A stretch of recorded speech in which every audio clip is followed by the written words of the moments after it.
Paano kung may tinatapakan kang kayamanan, pero may nagtatago nito sa ilalim mo at hindi mo lang alam?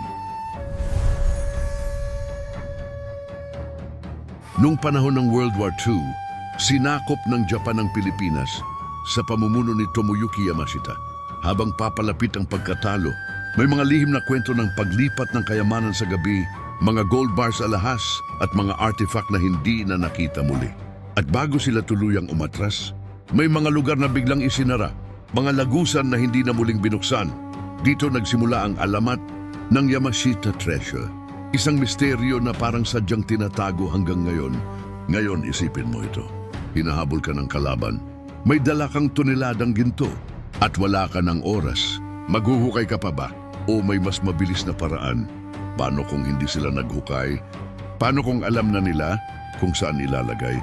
Sa buong Pilipinas, may mga lumang minahan na matagal nang abandonado at mga tunnel na wala nang nakakaalam kung saan ang dulo. Mga bundok na may lihim na lagusan, mga kuweba na may hindi pa natutuklasan, mga minahang parang may tinatago, at isa sa pinakakilalang lugar, ang Paracale, na matagal nang inuugnay sa ginto. Bago pa dumating ang dayuhan, may pagmimina na dito at may mga lagusan na posibleng nakalimutan na ng kasaysayan. Pero hindi lang Paracale, may mga lugar din tulad ng Baguio. Dito umingay ang kwento ni Rogelio Rojas na nagsabing nakapasok siya sa isang lihim na tunnel at nakakita ng gintong rebulto na kahawig ng Buddha bago ito biglang nawala. Kasama rin ang Benguet na puno ng underground tunnels na parang maze sa ilalim ng bundok. At Masbate na isa ring mining area na may mga lugar na tila may lihim na hindi mabuksan. Ngayon pag pinagdugtong mo, mga lumang tunnel, nagmamadali dahil sa digmaan at nawawalang kayamanan. Hindi ba parang may pattern?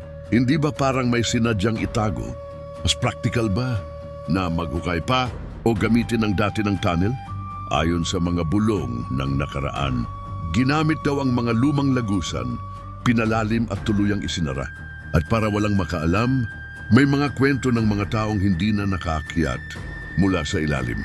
Kaya hanggang ngayon, may mga tunnel sa Pilipinas na parang may binabantayan na lihim. Sa Paracale, may mga kwento ng paghuhukay sa gabi at mga aninong hindi na nakitang muli. Walang kumpirmasyon, walang malinaw na mapa. Pero may mga tanong na hindi mawala. Kung ikaw si Yamashita, maghuhukay ka pa ba? O gagamitin mo ang dati ng tunnel?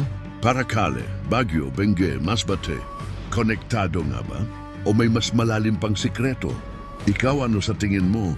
May tinatago ba talaga sa ilalim? O isa lang itong alamat? Comment mo ang theory mo at kung saan sa tingin mo dapat hanapin.